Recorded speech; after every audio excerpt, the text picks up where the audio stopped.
Hi, I'm Cynthia Schiller. Please like and subscribe where we help and heal one day at a time. We're going to talk about why some of you comment that you're starting to wonder, like, who really is the narcissist? I know sometimes a lot of us in these type of relationships, we start to wonder, like, did we handle it wrong? Were we the narcissist? Did we cause the problems? And we start to have that self-doubt.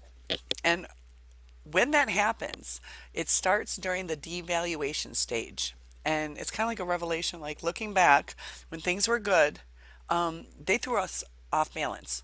We have a reactive abuse often because the communication that we do try, the kind words, or trying to make the right dinner, or whatever it is that we're doing correctly, gets knocked out from under us. So if we make a special dinner the next day, we're going to get yelled at again, or cut down for doing something, or we should have cleaned instead of cooked, or whatever it is.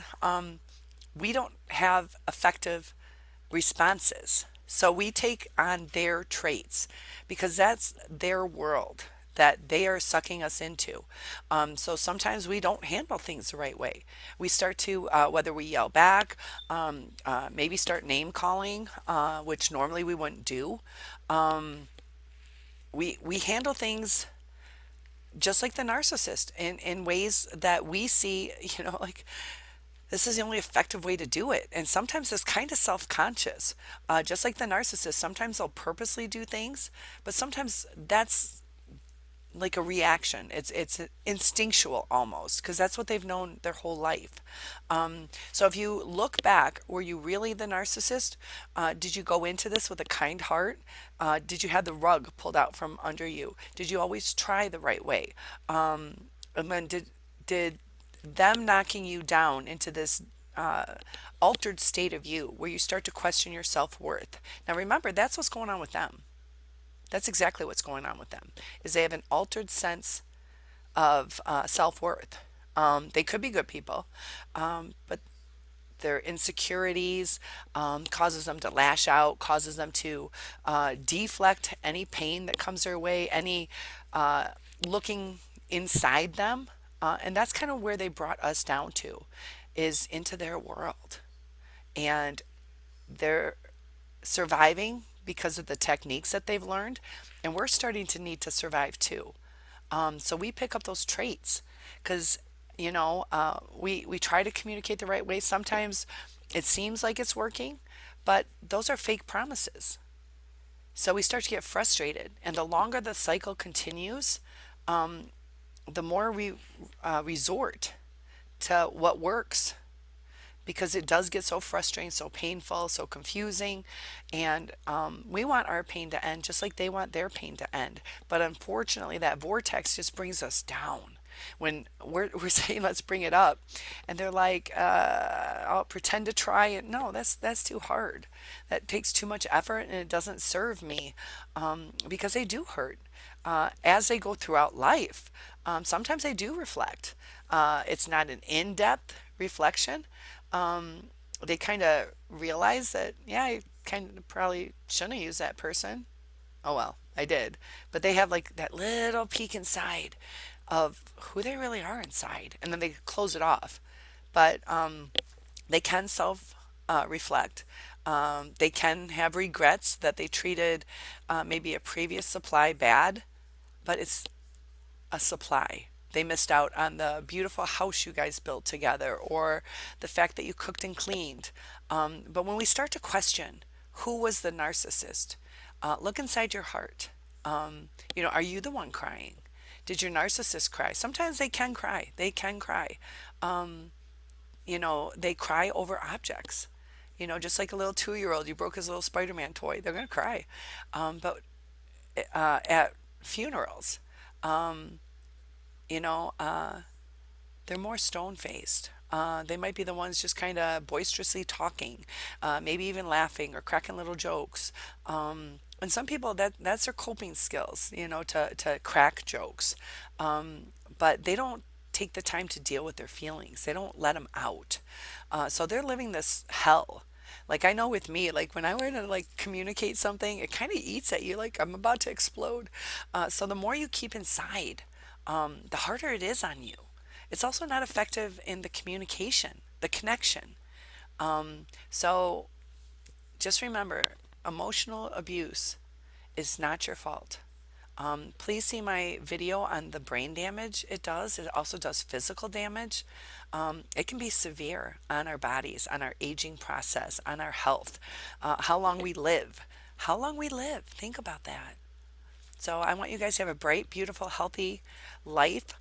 Try not to ruminate as much because that just keeps you in the dark side.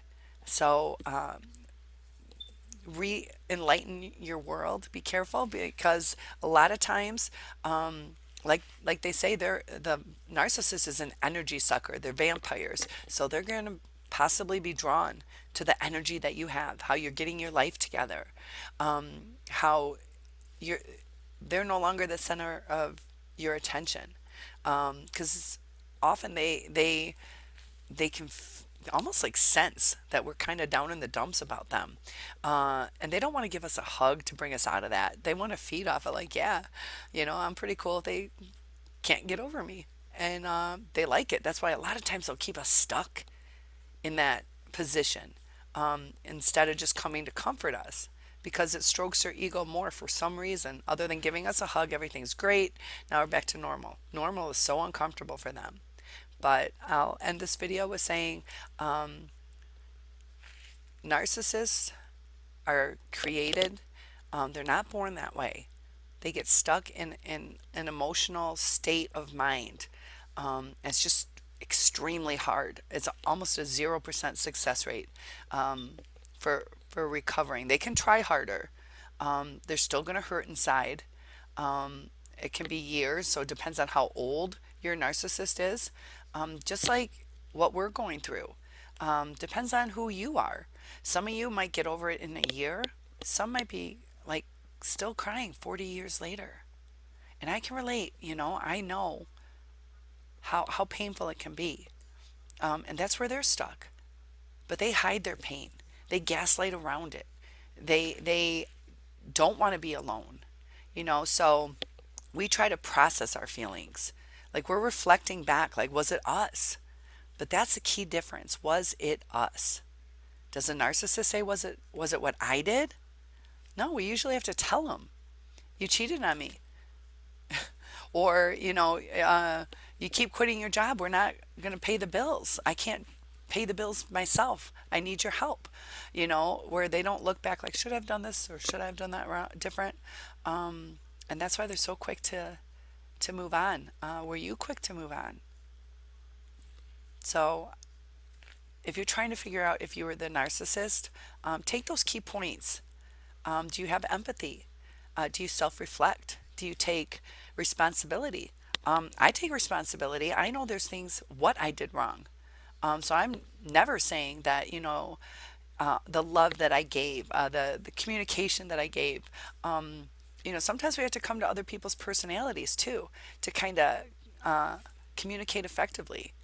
Just like I'm a teacher, and when I talk to kids, I do usually get closer to their level. I talk in words that they understand, but I can't get stuck in like a 3-year-old lifestyle and communication. Like if I talk to you like as I would talk to a 2 or 3-year-old. It's a little different. You got to be a little more animated, exciting, understanding, and like really communicating so they really get it. Where I can kind of be straightforward with you guys. I can use bigger words.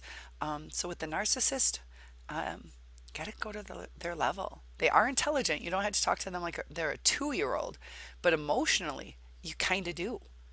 And they also don't like boundaries because they are grown people. Like 2, 3-year-olds, they hate boundaries. They hate it. But you send them to their room, they know it's like, ugh, they throw their little fit until you're like, no, I mean it. Get to your room, and they become helpless. Like I have to do this. There's no way I'm taking on this 6'1" mom. But you can't do that with a grown adult. You try to set boundaries, but they don't accept them. Often that's when they say, screw it. Just like your 16-year-olds, 17-year-olds. You depends on the kid, but you put boundaries on them, they're like, see ya. And they just run away. They're like, I'm not dealing with this. Screw that. And it's kind of like with the narcissist. The 16-year-old should be like, I have a roof over my head, food. All I have to do is do my chores, and they will get so stubborn about changing anything or following the rules that they'll leave. And it's a pretty hard life that they jump into. Now, if they're going through abuse, that's different things. Sometimes it's just over being stubborn. But take that to heart. Like, what did the narcissist just give up because they didn't want to try? That it became too overwhelming for them. They didn't have the coping skills. So you're trying to cope right now. Is the narcissist looking back, saying, should I call them? Should I do this? Should I do that? They will hoover if their supply is low, and they'll stay till, like I said in a different video, the gamble. It's relating it to slot machines. Once we pay off all we can, there's nothing left for us to give because they've taken it all. They don't fill us back up to an even amount to where I said you could play those slot machines over and over again. But if you drain me of everything, game over. Please like and subscribe, and I will see you in the next video.